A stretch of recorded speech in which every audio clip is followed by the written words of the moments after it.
বাড়ির দোরগোড়ায় medical camp, সঙ্গে বিশেষজ্ঞ চিকিৎসক, শারীরিক পরীক্ষার বন্দোবস্ত, সঙ্গে ওষুধপত্র।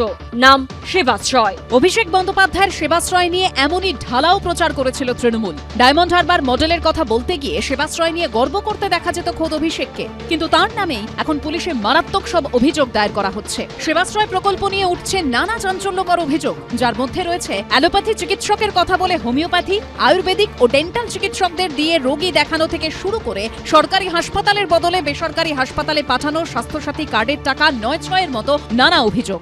যারা ডাক্তার হিসেবে ওখানে রোগী দেখতো, আপনি বলছেন হোমিওপ্যাথি ছিল, আয়ুষ ছিল, তারা প্র্যাকটিস যে করছে তারা কি ওষুধ লিখতো? তারা মডার্ন মেডিসিন লিখতো। তারা কি লিখবার, হয়তো সেইভাবে বলা হয়েছে তোরা লিখবি, তারা আদেও জানে না কিছু লিখতে। এতে আসলে অ্যাকচুয়াল ক্ষতি হলো মানুষের, যারা ট্রিটমেন্ট পেয়ে গেছে। এবং তারা কি করে ওষুধটা দিত? মানে তারা তো এই নিয়ে পড়াশোনাও করেনি। না, তারা পড়াশোনা করেনি, হয়তো তাদের যারা নিয়ে আসতো তারা হয়তো রাতের বেলা দিকে হয়তো বলে দিত যে এই হলে এই লিখবি, এরকম টাইপের হয়তো গাইড করতো।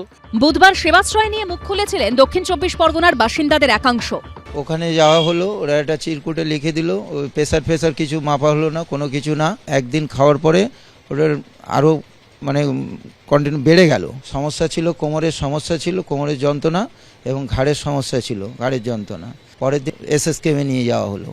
হ্যাঁ, এখন বর্তমানে সুস্থ আছে। সেবাশ্রয়ের চিকিৎসায় কোনো লাভ হয়নি। এই অবস্থায় প্রশ্ন উঠছে, ভুল ওষুধ খেয়ে কারোর বড় কোনো ক্ষতি হয়ে গেলে দায়ভার কে নেবে? আমরা খুব অবাক হচ্ছি। আসলে এই সেবাশ্রয় মানুষের সেবার জন্য না, এটা এই সেবার নাম করে কিছু মানুষের আশ্রয় পাওয়ার জায়গা। অর্থাৎ তারা নেতাদের সেবা দেওয়ার জন্য তাদের আশ্রয় পাওয়া। মুখ খুলুন, অন্যায় করেছেন বলুন মানুষের সামনে, আমরা অন্যায় করেছি। এবং আমরা মনে করি কারোর কোনো আপত্তি ছিল না যদি তারা তখন প্রতিবাদ করতেন। আসলে প্রতিবাদের গলাটা না কেঁপে যেত। চিকিৎসার জন্য সেবাশ্রয় গিয়েছিলেন বিষ্ণুপুরের বাসিন্দা প্রিয়াঙ্কা পুরকায়েত। তারও অভিজ্ঞতা হয়েছিল ভয়াবহ। দক্ষিণবাগী সেবাশ্রয় যেখানে হয়েছিল ওখানে আমি গিয়েছিলাম, আমার গাইনি প্রবলেম আর কোমরের যন্ত্রণার জন্য আমি গিয়েছিলাম। ওখানে যে ওষুধটা দেওয়া হয়েছিল চিরকুটে লিখে পাশের কাউন্টার থেকে নিয়ে নিতে বলা হয়েছিল। দেখছি ওষুধ খাওয়ার পরে যন্ত্রণা আরও বেড়ে যাচ্ছে, তারপরে আমি ফেলে দিয়েছিলাম। এই প্রেক্ষাপটে সেবাশ্রয় প্রকল্প নিয়ে ওঠা অভিযোগের তদন্ত শুরু করেছে পুলিশ। সন্দীপ সরকার, সৌভিক মজুমদার ও রুমা পালের রিপোর্ট, এবিপি আনন্দ। এবিপি আনন্দ, এগিয়ে থাকে, এগিয়ে রাখে।